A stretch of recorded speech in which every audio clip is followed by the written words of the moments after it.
I, I want to share with you an experience that I had. I had a relationship with this person, and it was very close. And so we went to lunch in Detroit at the tallest building there that's owned by General Motors. And so we had lunch there, and she invited a friend and did not tell me.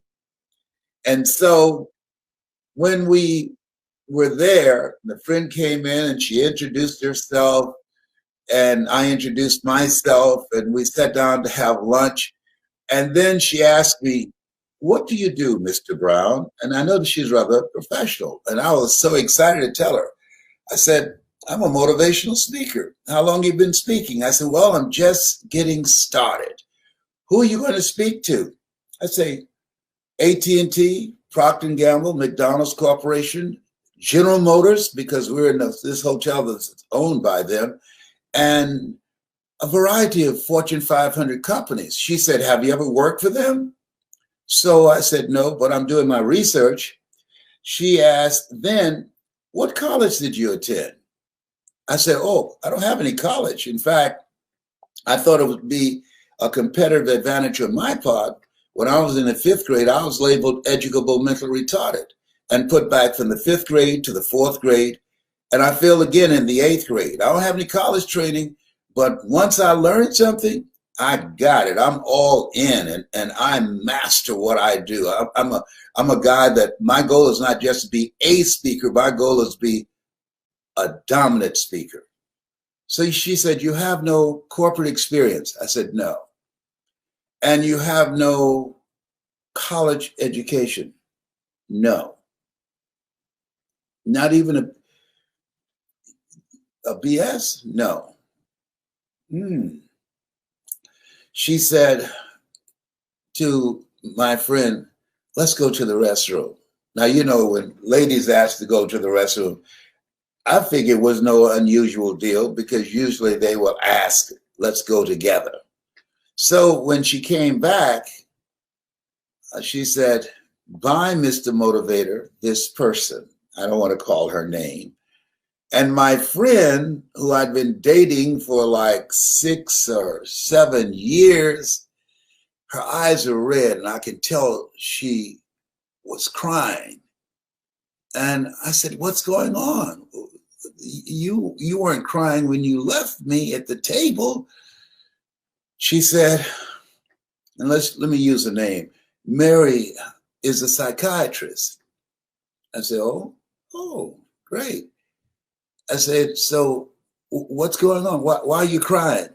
She said that you are suffering from delusions of grandeur. I said, "Is that a good thing?" She said, "No."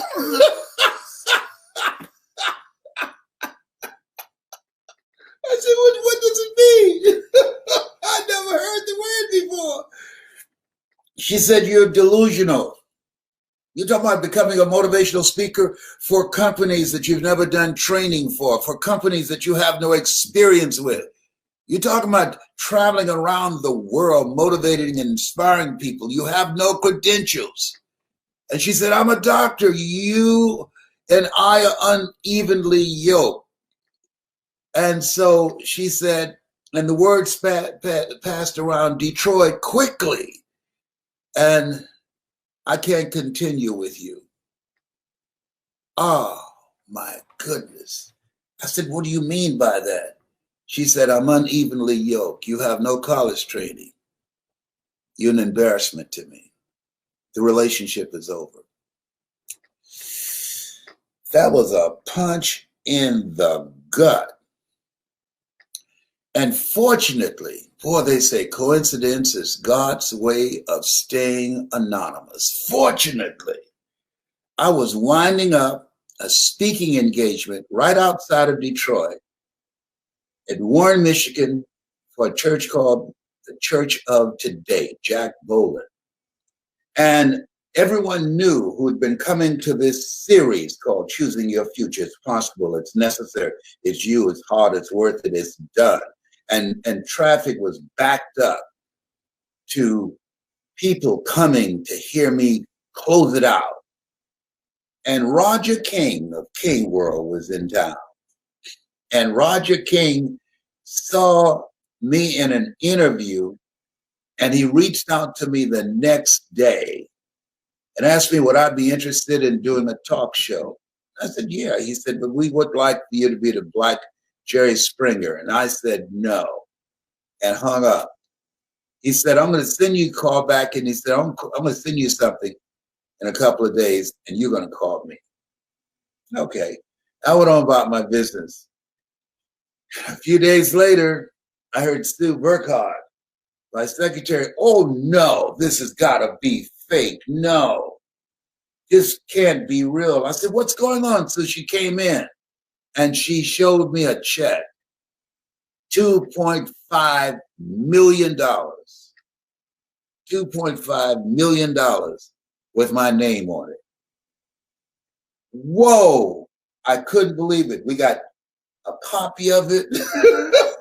And I called my cousin Boo. I said, you know that guy who called me? Yes, man. He's the real deal. I called him and said, I'm sorry. I said, can we talk? I called my mentor, Mike Williams. He negotiated the deal, and the rest is history. They passed me. They paid me really $5 million, $1 million not to speak. Now, here's the point. What if I had listened to her? She's a psychiatrist. She said I was suffering from delusions of grandeur. What if I had listened to her? You know, when someone says, you can't do that, guess what? Someone else has to come along and say, you can do it, you can do it, you can do it, 17 times to neutralize that one time. She didn't know me like that to tell me what I can't do. And then so maybe that's why the book of life says that faith comes by hearing and hearing and hearing. That we have to constantly work on ourselves, work on our minds. Because we live in a world where we're told more what we can't do rather than what we can do. And most people value the opinions of others more than their own opinions. And oh, behave. I sent for her. I called this person and said, would you like to have dinner with me? And she said, yes. I said, just friendly. You know, the relationship is over, but just friendly. Would you mind? And so I told her where to come. She came. And when she,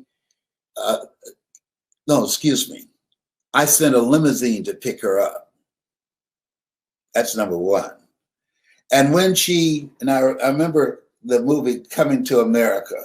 When she got out, I had two guys with white tuxedos on and sprinkling rose petals in front of her as she came in the Renaissance. That's the building, the Renaissance.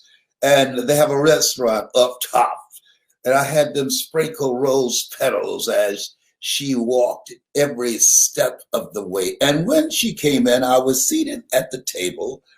And I got up and I greeted her. I'm so glad to see you. I'm so glad that you can make it. And she said, oh, thank you. Oh, boy, you brought me here in a very, very good way. And then so we had dinner. And so she said, obviously, things have been going rather good for you. I said, yes. Well, what's been going on? I said, I've been invited to do a television project. And I just casually took a copy of the check and I moved it over toward her. As she looked and saw $2.5 million less brown, and she dropped down on her knees. You can't make this stuff up. She dropped down on her knees and, will you marry me? I said, oh, please don't represent yourself like this. I'm suffering from delusions of grandeur.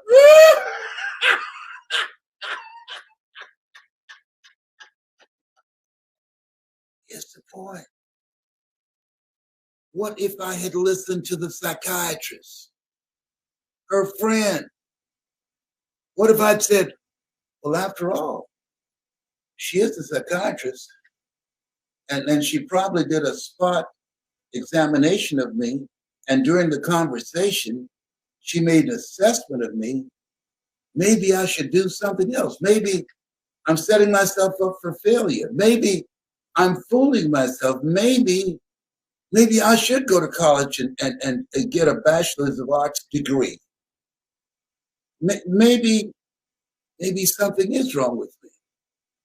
She's a psychiatrist. They're trained. They know what they're talking about. These are brilliant people. They work with people who have problems. And maybe I have a problem, and I don't know, because I teach that you can't see the picture when you're in the frame. But fortunately, I didn't listen. I didn't listen.